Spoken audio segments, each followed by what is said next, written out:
tal, amigos? ¿Cómo están? Nosotros contentos de estar con ustedes y contentos también por los 2 goles de Argentina en este Mundial. Vamos todavía a Argentina. Y por supuesto estamos acá compartiendo este momento de Círculo Abierto, el programa del Círculo Militar, donde la tradición se encuentra con vos. ¿Qué tal, José?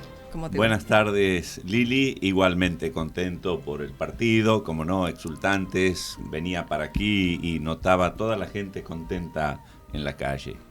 Bien, saludo a la audiencia y hoy tenemos un programa belgraniano en conmemoración de este mes de junio, en el que se conmemora el nacimiento y la muerte de Manuel Belgrano.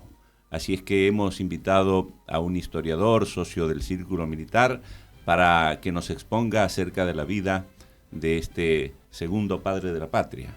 Bueno, y en este mes belgraniano las banderas están flameando, siguen flameando también por el Mundial, pero no solamente tenemos que tener presente la bandera creada por Belgrano, sino también sus ideas. Por eso hoy nos acompaña el coronel Diego Cejas, a quien le doy la bienvenida. Gracias, Diego, por estar con nosotros. Hola, Lili. Hola, José. Qué alegría que compartan su audiencia con estos motivos patrióticos, a los cuales habremos de honrar. Muchas Seguro gracias. que sí. Bueno, ¿lo presentás, José? ¿Cómo no? El doctor Diego Gonzalo Cejas, es doctor en Historia por la Universidad Torcuato Di Tella.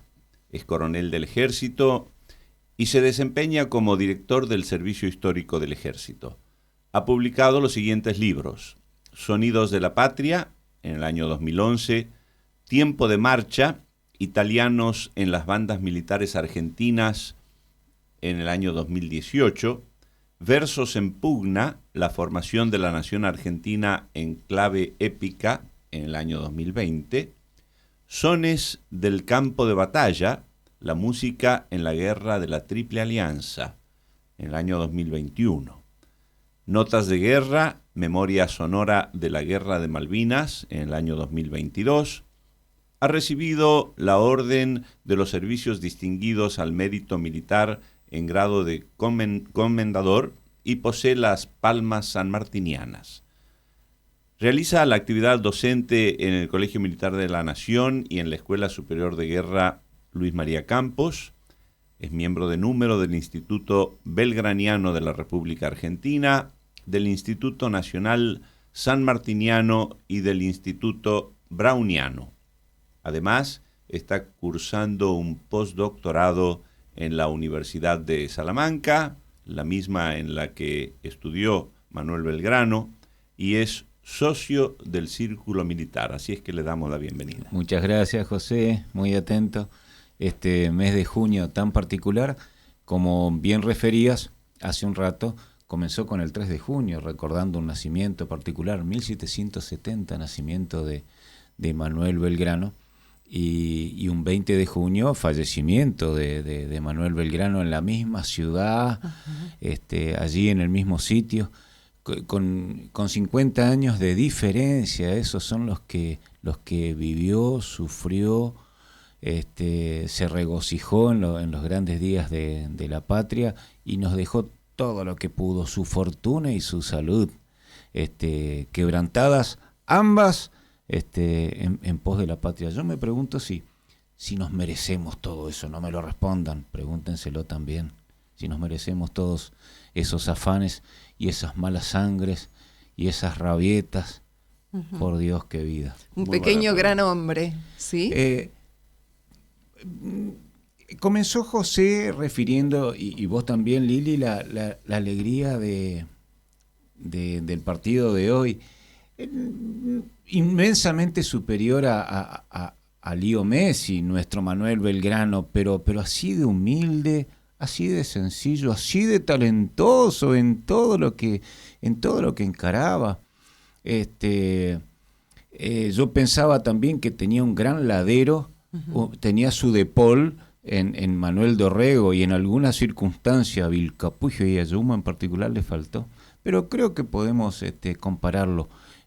Por su humildad, por su talento, insisto, y hacía goles en todos los ámbitos en los que les tocó destacarse. Fue un estudiante brillante en los días del Real Colegio de San Carlos, y aprendía la catequesis de su madre allí también con los monjes dominicos. Esa profunda fe que habría de acompañarlo en sus días gloriosos y en sus días más amargos. Luego también en Salamanca tuve ocasión de visitar, tras los pasos de Manuel Belgrano, recorrer esa Salamanca que para cuando Belgrano llegó era la universidad más prestigiosa de habla hispana. Ya tenía como 500 años de historia cuando Belgrano la recorrió. Una ciudad viva en estudiantinas, en vivencias de estudiantes, en los sabores de la prostitución que él también probó como práctica de la época, y allí contrajo la sífilis que habría de marcarlo toda su vida, y hasta incluso algunos médicos infieren que fue la causa de su muerte, de sus dolencias. De modo que, como lo referiste, Lili, un titán en sus 50 años, un titán en su dimensión como economista, en su dimensión como soldado, en su dimensión como funcionario público, en su dimensión como hijo y como padre también, de esos dos niños que luego en el transcurso de la tarde habremos de referir. Todo eso fue Manuel Belgrano y ese es el motivo que nos convoca hoy. Buenísimo. Bien. Bueno, Belgrano proviene de una familia, digamos, bastante adinerada. El padre era comerciante. Su papá era genovés. Domingo Belgrano Peri se casó con una criolla muy bonita, santiagueña. Efectivamente, de ascendencia santiagueña. Recordemos que Santiago del Estero, de las ciudades más viejas. Madre de ciudades. Madre de ciudades, muy tradicional. Belgrano Peri era genovés y había un comercio muy regular con Génova, puerto importantísimo. La casa de los Belgrano aún se yergue en Génova, muy a menudo es visitada por nuestro amigo Claudio Morales Gorleri. Él llegó hasta Génova. Pronto habré de conocerla también a esa casa. Y su papá tenía tanto dinero que pudo financiarle. Es el único de nuestros próceres que se educó en Europa. Tener un hijo en Europa estudiando. Entonces, y ahora. Y sin embargo, él puede ir a Salamanca. El resto de nuestros patriotas se formaron en Chuquisaca. Conocí Chuquisaca con su aula magna. Allí se formaron su primo Castelli, Mariano Moreno y otros tantos patriotas.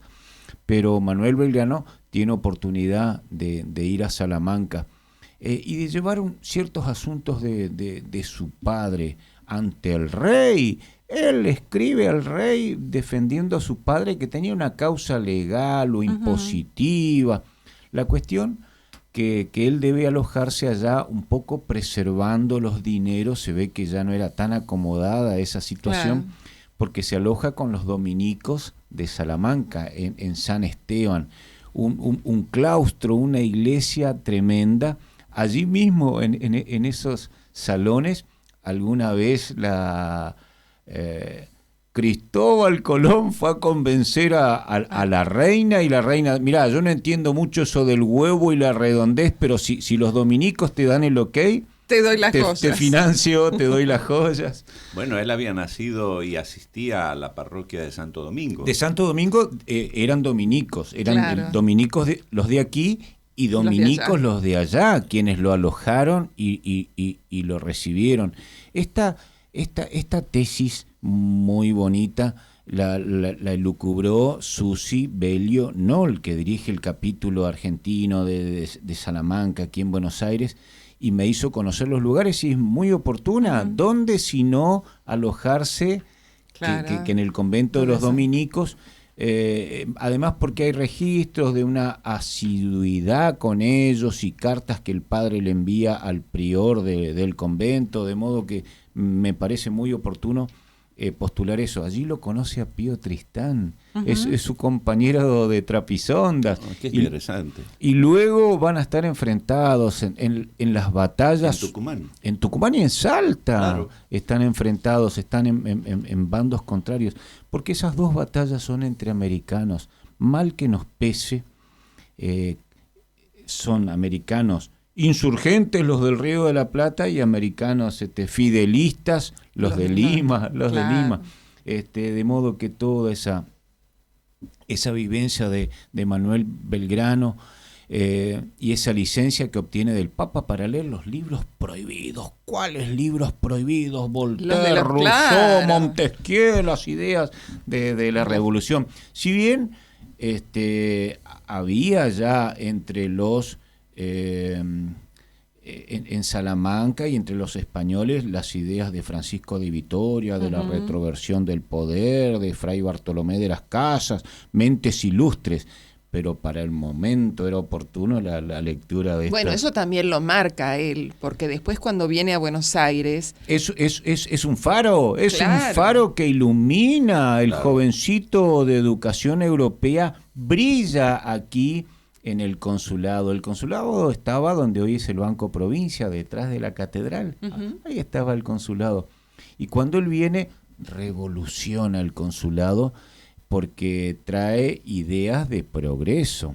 Él se recibe de licenciado en economía y de bachiller en leyes. Y la madre le insiste que obtenga el doctorado. No, mamá, con esto es suficiente. ¿Qué más gastos a la familia? Claro, otros tantos hermanos quedaban en Buenos Aires. Un hermano lo había acompañado, el resto estaba aquí.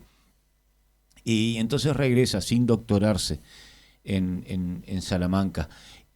Entrado al consulado, todo es revelación, todo es progreso. Su papá le compró el rol perpetuo de secretario del consulado, una suerte de ministro de Hacienda de entonces. De modo que él tendría un porcentaje de la recaudación de por vida. Claro. ¿Que por qué se vendían los puestos? Eso era muy del liberalismo de Carlos III. Para la recaudación de la corona se vendían puestos. Bueno, Belgrano y Peri compró un puesto para su hijo.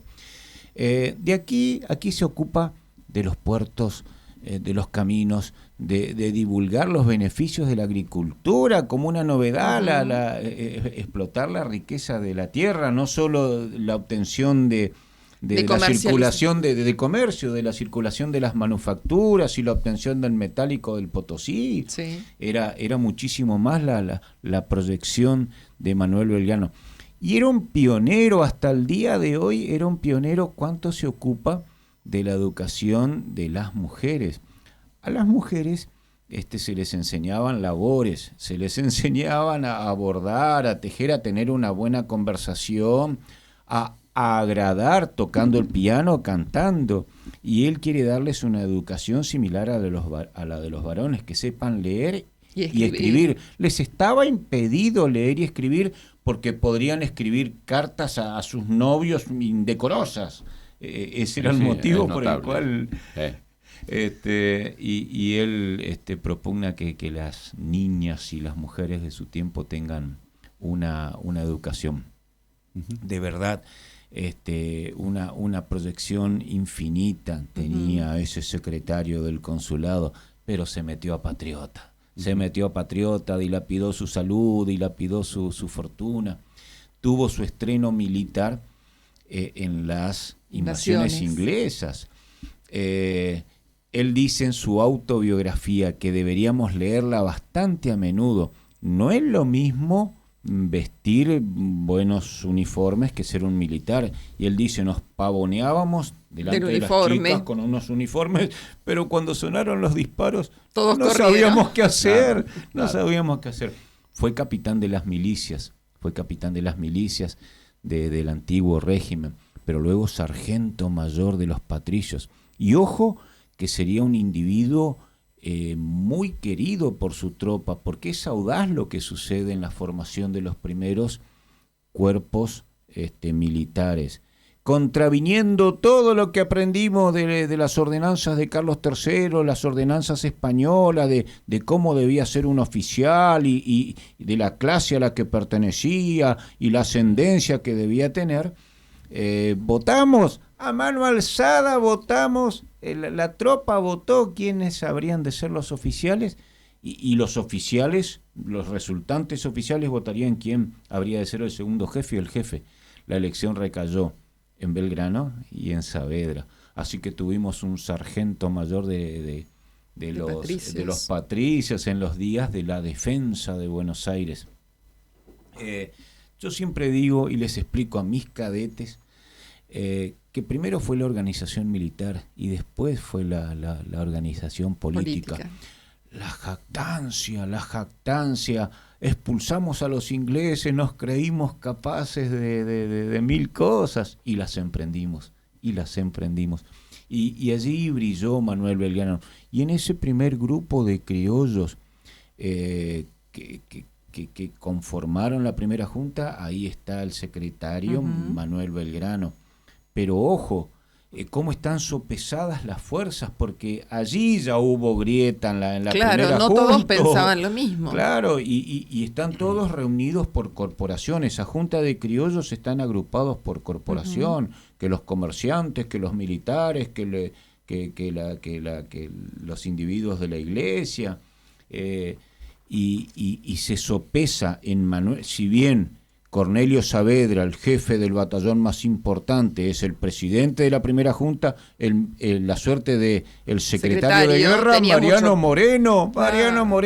Y entonces lo mandaron a Mariano Moreno a una expedición a Europa, pero no llegó ni al Río de Janeiro. Y Manuel Belgrano, más emparentado con Mariano Moreno que con Cornelio Saavedra, lo envían a otra expedición al poco tiempo, en octubre del 10, lo envían al Paraguay.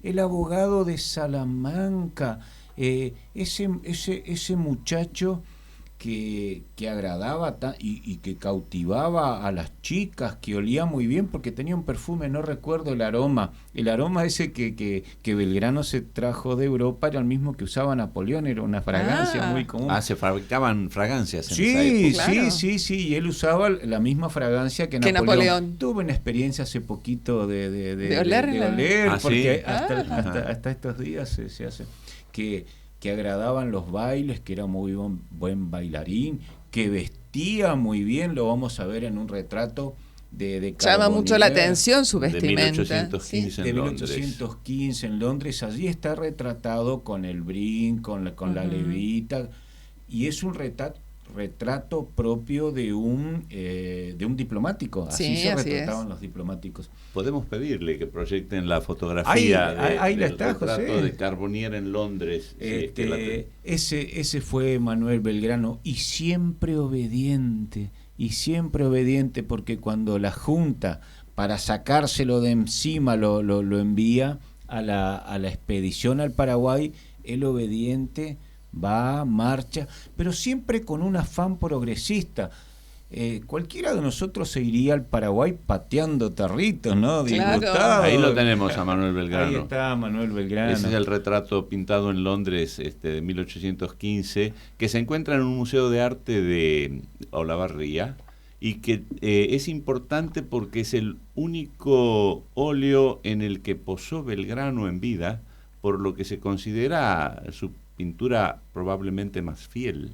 Wow. Sí, hay retratos en carbonilla también realizados, y la verdad que es muy similar la imagen, así que así debe ser, seguramente. Sí, Carbonnier pintó en 1815 en Londres, Sí, José. A Belgrano y a Mariano Moreno, creo, que habían ido en misión diplomática. Sí, había que reconocer la Junta de Criollos en el Concierto de las Naciones. Y este era un francés pintor que tenía mucha habilidad para la pintura, y ellos aprovecharon su paso por Inglaterra para hacerse retratar, y tenía este pintor, François Carbonnier, la costumbre de retratar en el fondo del lienzo una escena una escena como si fuera una ventana abierta en el que se viera lo que el retratado consideraba el pasaje más importante de su vida.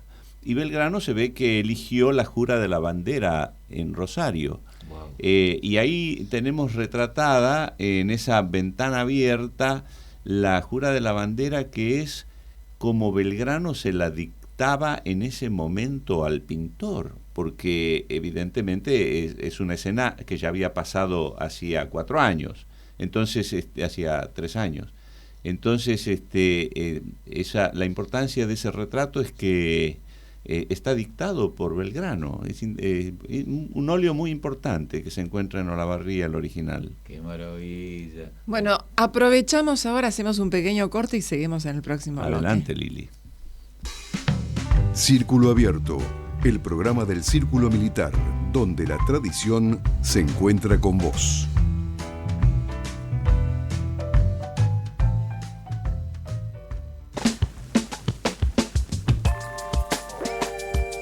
Radio Cultura. Bájate la aplicación y escuchanos online. Radio Cultura para iPhone, disponible en App Store.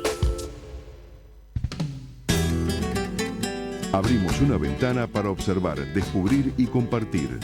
Un recorrido posible, un lugar, una escena, una idea, una conversación que se despliega sin prisa, con atención al detalle y al contexto. Veme, con Analía Pinto. Los miércoles de 14 a 15 por Radio Cultura. No me chamulles más. No me chamulles más. Un espacio de Pollera Pantalón, la organización de mujeres que trabaja para compartir conocimientos y crear redes que potencien a las mujeres con iniciativa. Los martes a las 18 por Radio Cultura. Círculo Abierto, donde la historia cobra vida.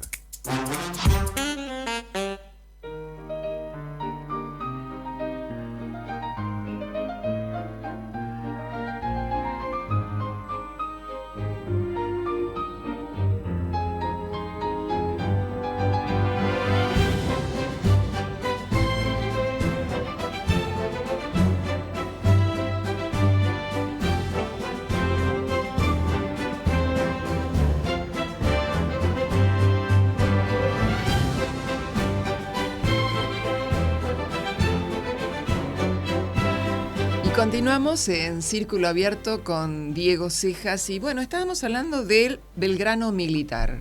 El Belgrano militar se manifiesta con genialidad ya desde su primera campaña. Lo envían a llevar en la punta de sus bayonetas los argumentos de Mayo a Paraguay, sin una campaña complicada. Y siempre está el plus, no solo la campaña militar, sino que llega a un poblado, Mandisoví, llega a otro poblado, Curuzú-Cuatiá, y hace las primeras fundaciones patrias. Todas nuestras fundaciones son fundaciones españolas, fundaciones reales, pero él crea esas 2 primeras fundaciones en nombre de la patria.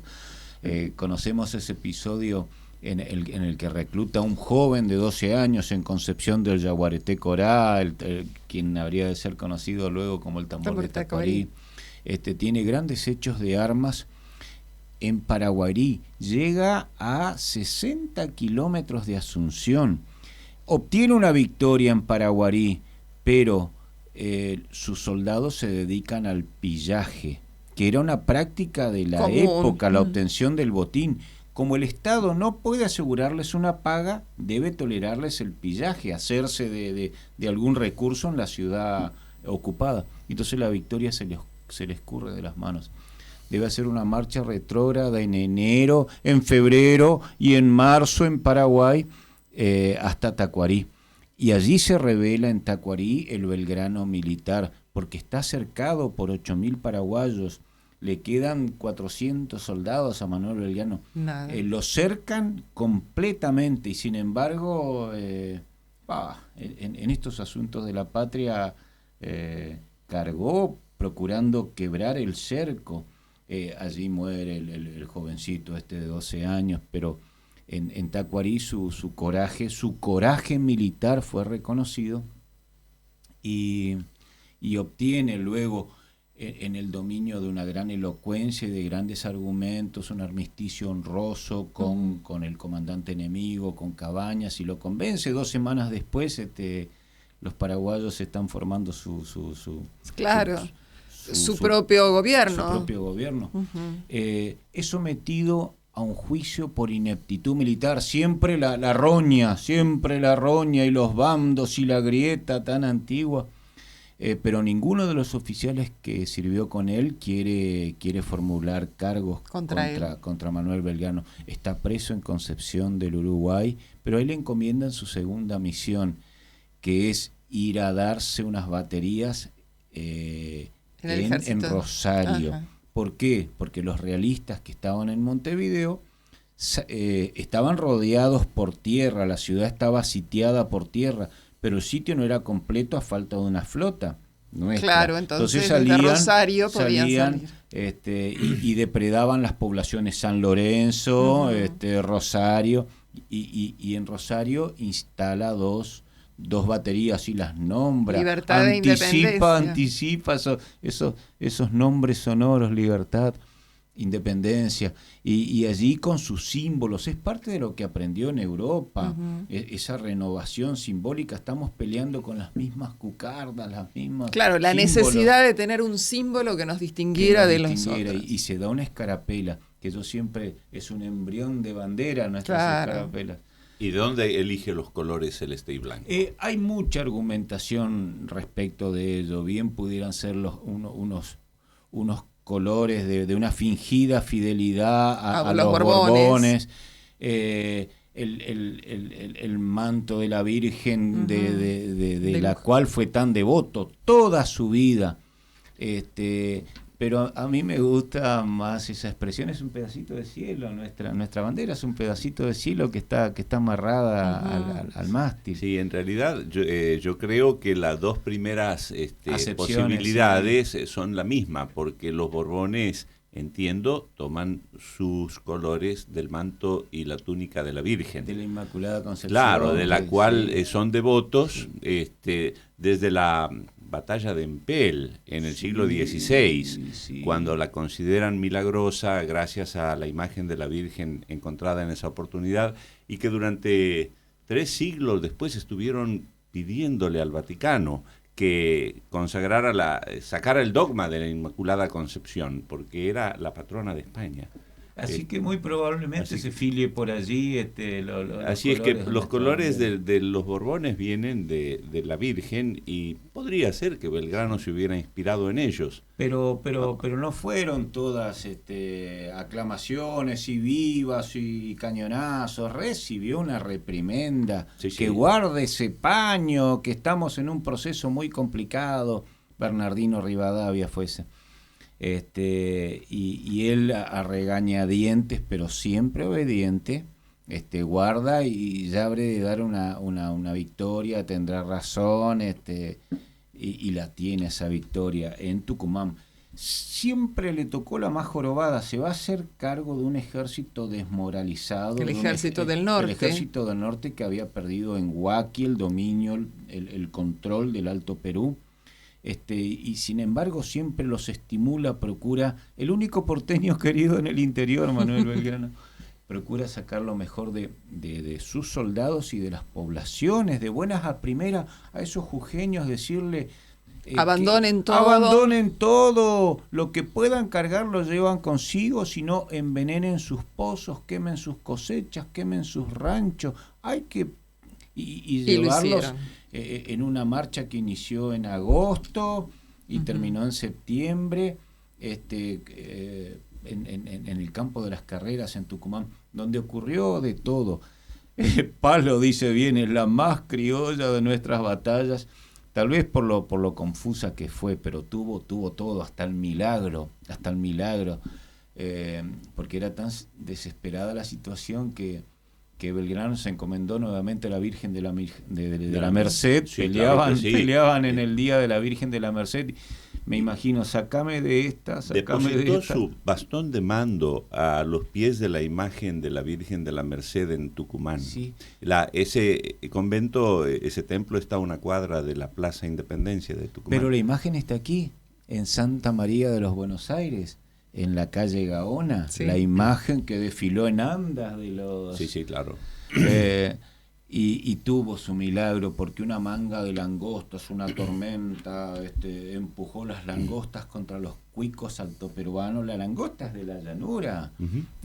Los cuicos altoperuanos no habían visto una langosta en su vida, creyeron que eran proyectiles. Y bueno, en esa confusión del hecho de armas, toma un sitio en la Ciudadela Manuel Belgrano, Díaz Vélez, y Pío Tristán, en este reacomodamiento en el campo de batalla, luego resuelve retirarse a la noche del 24 de septiembre, y el campo queda en poder de los patriotas. Festejos, vivas, y cumplió su promesa de nombrarla generala del ejército y de darle su bastón de mando. La apoteosis militar de Manuel Belgrano llegó en la batalla de Salta, un 20 de febrero de 1813, donde captura un ejército completo, más de 3.000 realistas en el Valle del Lerma, merced a Chocolate Sarabia, que le indicó la quebrada de Chachapoyas y dónde podría caer a la retaguardia de los realistas, y los encerró. Nuevamente a Pío Tristán, su amigo de Trapisondas en Salamanca. Y una práctica militar de la época hubiese sido pasarlos al degüello a todos. Y sin pero embargo, no hubo pero fusilamiento. ¿cómo divulgar las ideas de libertad, Claro, de no independencia? tenía relación. Sí. Y eran americanos, insisto, eran Eran americanos hermanos. Fidelistas. Claro. Y nosotros éramos los insurgentes del Río de la Plata. Entonces, bueno, a ver, el juramento, eran importantes los juramentos entonces. La palabra tenía valor. Tenía valor, y jurar no levantar más las armas contra Buenos Aires. Bueno, pero el obispo de Potosí, ahí nomás un poquito más al norte, los absuelve de ese juramento, porque había sido hecho por impíos de Buenos Aires. Y esos son los soldados que nos vencen en Vilcapugio y Ayohuma. Y allí las famosas banderas, luego recogidas en marcha, siempre estas marchas retrógradas, estos soldados en dispersión que aparentemente perdieron sus paños o los dejaron qué curioso esto de soldados dejando sus paños en una iglesia y ocultado mucho tiempo. Se cuida tanto la bandera. Sí. Creo que tenemos nos una imagen. Nos han pedido que relates la historia de la bandera de Macha, que es la primera que hemos proyectado. Si la podemos proyectar de nuevo, por favor, la primera imagen. Esa es la bandera de Macha. Hay dos banderas de Macha, y aquí te sigo en el argumento, José, que tal vez no fueron las de Lisamiento, porque las de Lisamiento las vemos en el óleo de Carbonier hecho bajo la supervisión de Belgrano. Que tiene dos franjas celestes y una blanca como actualmente, al revés de la que vemos en pantalla. Muy bien, pero de todos modos, yo he visto la otra bandera de Macha. Hay otra más, sí. Que está en Chuquisaca, la antigua... Exactamente. La antigua Chuquisaca, hoy Sucre. Y los bolivianos nos dieron uno de esos paños, y otros se lo quedaron con un gran argumento. También antiguos altoperuanos se batieron bajo estos pliegues, de modo que... pero la audiencia quiere que nos relates a dónde encontraron esta bandera. Hay una iglesia en particular en la localidad de Macha, no recuerdo el nombre de la capillita, y habían sido ocultas estas banderas tras los paños de un óleo, de una pintura, y muchísimo tiempo después rescatadas. Décadas y décadas después. A principios del siglo XX. Sí. Y entonces luego se gestionó que una de ellas fuese devuelta y se exhibe en el Museo Histórico Nacional de Defensa al 1600, y la otra, insisto, la he visto en Sucre. También allí en la misma sala están los restos de Asensio Padilla y de su esposa Juana Zurduy. En fin, es una reliquia muy cara. Pero entonces la original jurada en Rosario se habría perdido. Probablemente. No sabemos si está perdida o uno no. No está oculta, claro. Claro. Ok, claro. Puede ser. Bueno, si me permite, yo voy a hacer un relato Sí. que por ser de la tradición familiar, tal vez es desconocido. Esto que sucedió en Salta, de que el obispo los absolvió de su juramento, en Tucumán fue diferente. En Tucumán tampoco hubo fusilamientos, y Belgrano dispuso que sobre todo los oficiales que cayeron prisioneros, fueran distribuidos en puñados de 8 o 10 personas a distintos lugares, le llamaba confinados. Y entonces mandó un puñado de ellos a La Rioja, otro a Santiago del Estero, otro al norte, y a donde los enviaba, bueno, eran recibidos por gente notable de esas localidades que eran garantes de que esas personas iban a radicarse honradamente, trabajar y no volver a tomar las armas. Incluso había un monto de la garantía y todo. Y bueno, uno de los enviados a Santiago del Estero, que se llamaba Manuel Álvarez, es padre de mi tatarabuelo, Wow. por eso conozco la historia, pero es interesante porque en la historia santiagueña está el registro de todos los que vinieron con nombre y apellido en esa oportunidad y de los garantes que los recibían, y bueno, los hacían casar con mozas de la ciudad, y Claro, les para daban que se trabajo, quedara en su lugar. Y de ahí vienen muchas familias de tradición española en el norte. Qué maravilla. Sí, claro. Por favor. Otro tanto sucedió con los ingleses prisioneros de las Así dos es. intentonas. Claro. Y sus apellidos ya se pierden con la grafía dura de nuestros clientes. Claro, lo fueron cambiando. Sí, claro. Bueno, y seguí contándonos. Él estuvo con el Ejército del Norte. Con el Ejército del Norte. Y luego tiene que dar seguridad al Congreso de Tucumán, porque las invasiones realistas, fuimos a darnos la declaración de independencia en el momento más jorobado de la historia de la guerra por la independencia, y las partidas realistas están ahí afuera de Tucumán, y él está dando seguridad al Congreso. Allí en los bailes y en el septiembre de Tucumán, con el olor a azahar, que bailando una condición, conoció a la hermana de su ayudante, a Mónica Elguero. Ya había tenido un romance aquí en Buenos Aires con una escurra. Bueno, de ambos vínculos le nacieron críos. Claro, dos hijos. Pedro Rosas y Belgrano, porque este niño fue dado a cuidar Por Rosas. por Rosas. Claro. Y esta otra niña Se crió con la mamá. Con Mónica Elguero. Pero él tiene gran cuidado y gran prevención de que sus hijos no los divulgó en su tiempo, pero para no a esas niñas que tenían su condición y que debían seguir su vida, para no comprometerlas.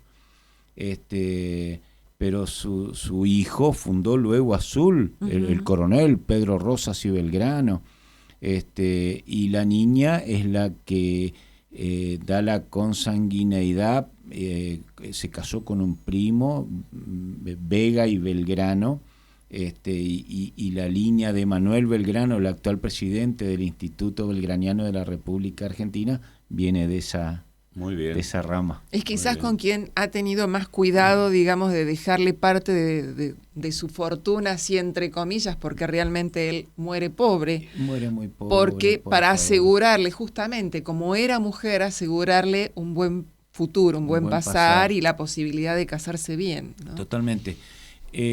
El Ejército del Norte es reclamado.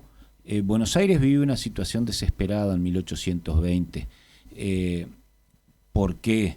Porque quebraron las Provincias Unidas de financiar 10 años la guerra. Individuos que no producen, que están batiéndose en guerra, pero que no producen. Se quebraron todos los circuitos económicos, el camino del Alto Perú, las economías regionales. Entonces, Buenos Aires quiebra. Viene la crisis económica y viene la crisis política, la del 20 de junio de 1820. Pero ya en enero del 20 se le reclama a Manuel Belgrano que baje a defender a las Provincias Unidas, y él baja con su ejército del norte y se le disuelve en Arequito, de donde es la Sole.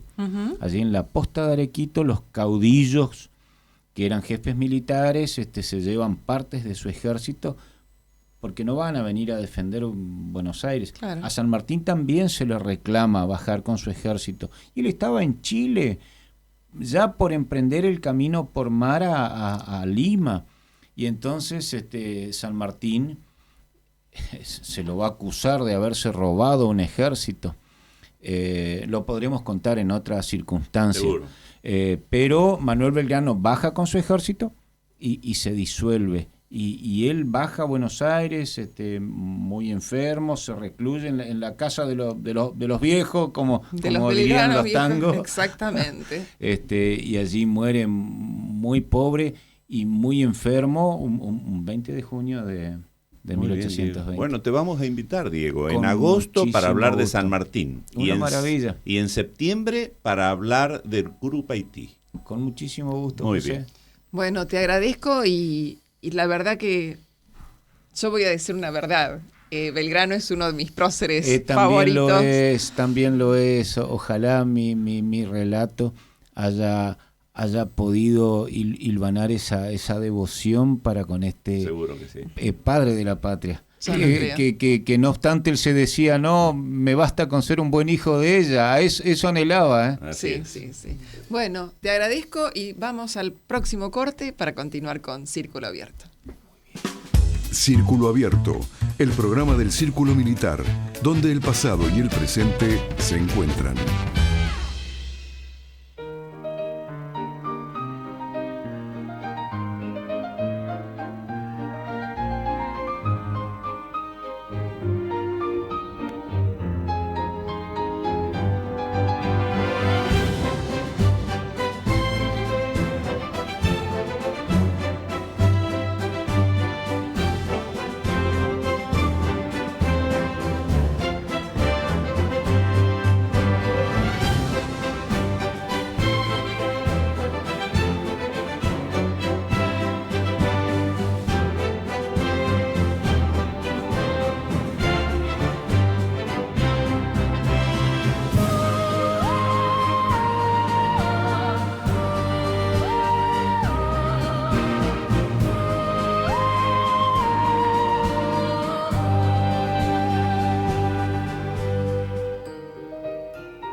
Y llegamos al tercer bloque de este Círculo Abierto y hoy presentamos a una hermosa mujer con cualidades muy particulares. Ella es bandoneonista, ¿no? Pianista. No, pianista. Bueno, pero ante todo es la conductora y la organizadora de Gala Lírica Show, una presentación que se realiza varias veces en la semana en el Círculo Militar, en el Palacio Paz. Gracias por estar con nosotros, María José. Bueno, ¿cómo estás, Liliana? Muy bien, gracias. Bueno, sí, yo soy pianista y soy la directora de la compañía Gala Lírica Show ya desde hace 26 años.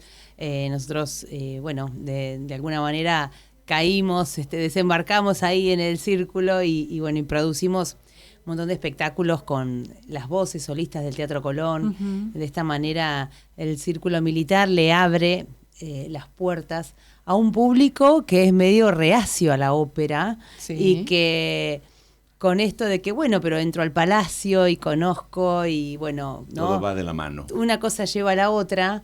Entonces, casi sin quererlo, va viniendo gente que, como nosotros decimos, hace su bautismo lírico. Yo desde el piano los veo y realmente la gente no lo puede creer. Aparte, ustedes traspasan esa frontera que es un escenario, digamos, están con el público. Exacto. Y hay una interactuación que incluye también a la gente en el espectáculo, y eso me Sí. parece muy importante. Y es la única ópera en 360 grados que se podría decir que nosotros estamos todos los domingos, tenemos como un día fijo en el círculo, y eso hace que, además de otros días que estamos también, pero como que la gente ya sabe que el domingo a la tarde está la gala lírica en el Palacio Paz, en el Círculo Militar. Entonces, de esa manera hemos logrado instalar, porque esto de la continuidad también hace que la gente ya sepa que siempre estamos ahí, y esto es lo que también nos diferencia de otras producciones locales,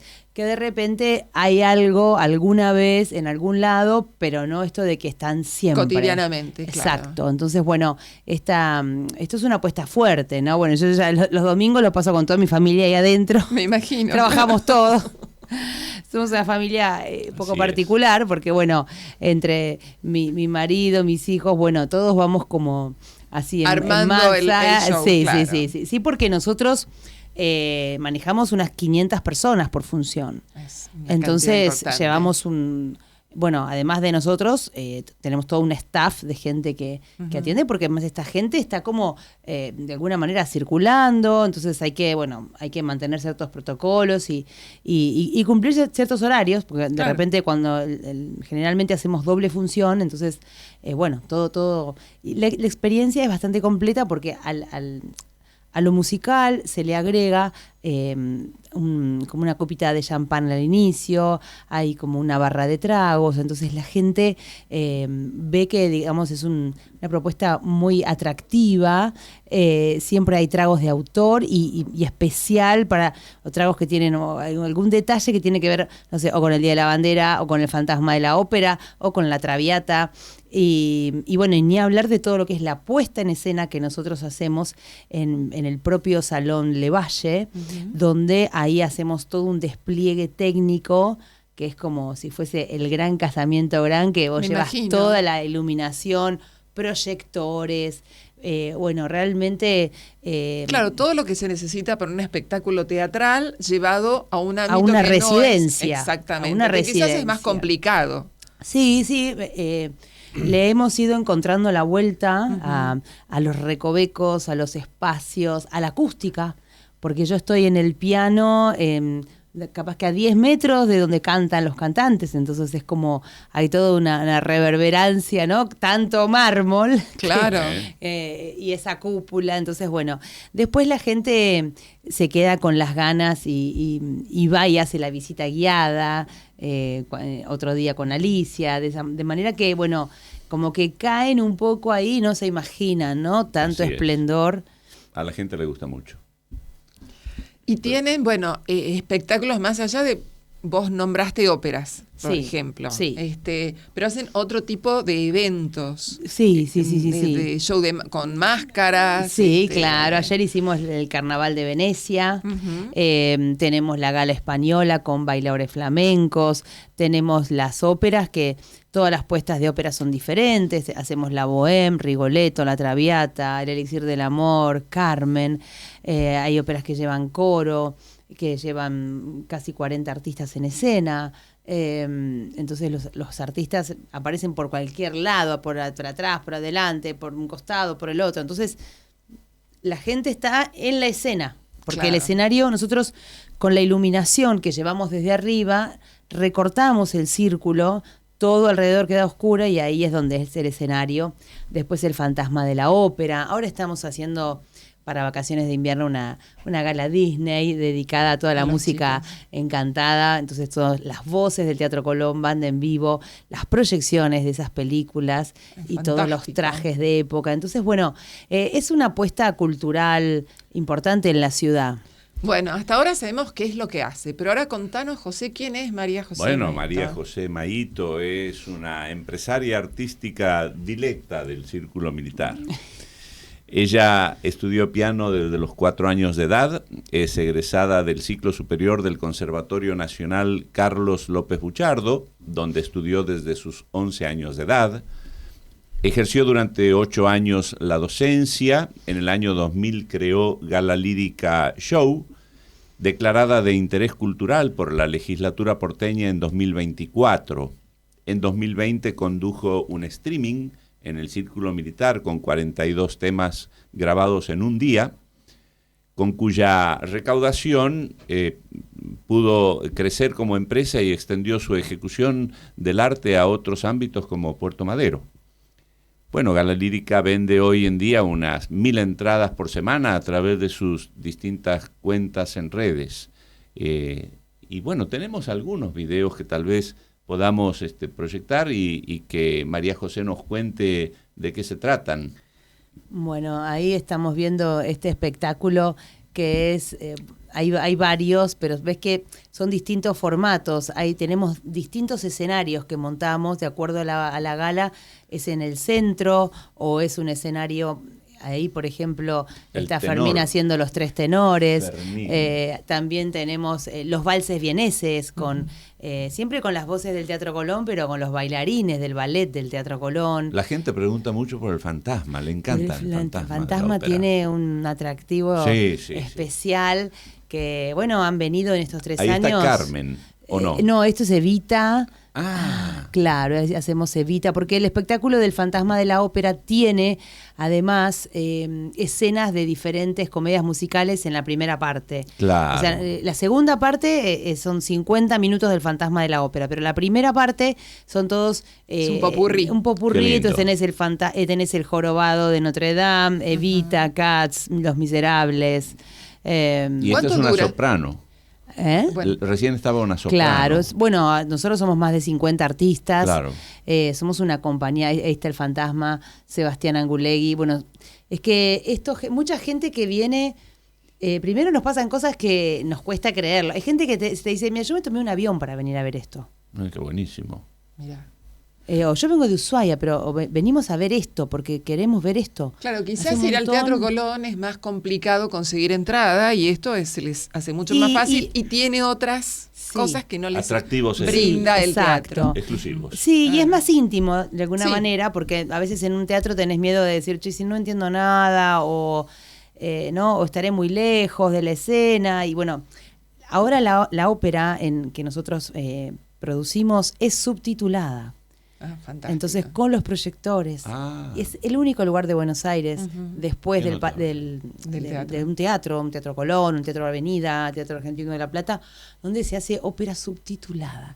Y yo te puedo decir lo que es ahora la diferencia cuando yo veo la cara de la gente, porque la gente ahora entiende más. Claro. Pues yo voy contando igual la historia. A ver, no hace falta saber literal lo que está diciendo el cantante, porque bueno, el cantante está actuando, yo les voy contando, entonces de alguna manera lo entendés la historia, claro. No vas a entender palabra por palabra, pero entendés lo que va pasando, claro.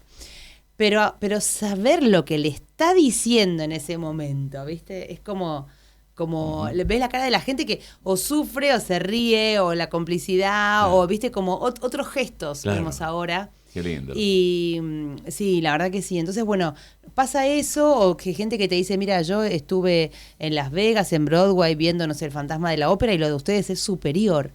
Y yo, viste, pero claro, es que después tiene cierta lógica, porque nosotros incursionamos en un género que con cantantes de ópera, que es la comedia musical. Entonces vos, los cantantes de comedia musical tienen otra preparación, y nosotros vamos con otro tipo de artista, entonces es como que es diferente, ¿no? Y la gente, la verdad que delira. Y bueno, y ayer, por ejemplo, en el medio del Carnaval de Venecia, soltamos una bandera como de 20 metros. Qué lindo. No, la gente lloraba. Y nos pusimos ahí a cantar Aurora, ¿no?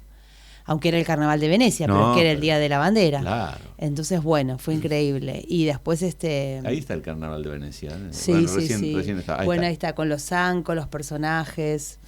Entonces, bueno, después nosotros producimos también eventos en el Palacio Paz. Entonces mucha gente dice, bueno, yo quiero que hagan esto en mi casamiento. En mi casamiento, en un aniversario, en un evento corporativo, donde de repente pueden, porque nosotros le ponemos a la apuesta toda esa mirada teatral. Entonces, así que bueno, es muy interesante. También están las estaciones, hacemos las 8 estaciones, las 4 estaciones porteñas de Piazzolla y las 4 de Vivaldi, con violinistas de la Orquesta Filarmónica. Muy bueno. Entonces eso también, y va con las proyecciones, entonces la gente va entendiendo cada uno de los sonetos que formaron parte de la inspiración de Vivaldi con las 4 Muy bueno. estaciones. Bueno, y nosotros tendríamos ahora que presentar la agenda cultural, pero ya el tiempo se nos ha ido prácticamente. Ajá. Así que yo lo que les digo que lo hacemos muy, muy rapidito. Muy rápido. Y si no, lo buscan en la página del Círculo Militar. En primer lugar,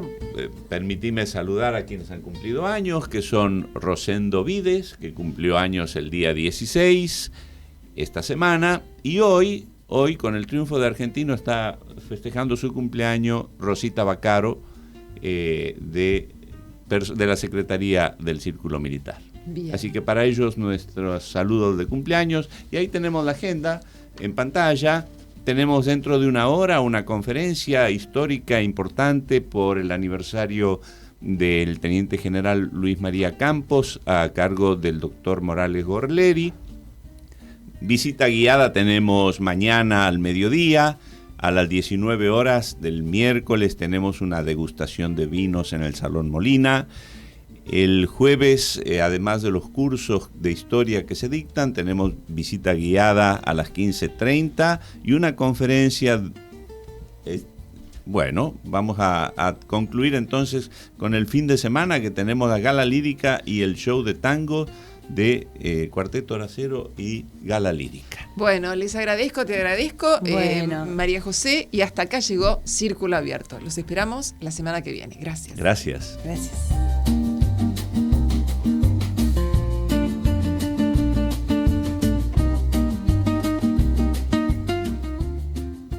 Círculo abierto, suena la palabra, gira la charla, gira el corazón desde este palacio en otra época, late la ciudad en cada voz. Círculo abierto, tiempo que dialoga, pasado y hoy en la misma canción. Círculo abierto, queda la memoria cuando apago la emisión.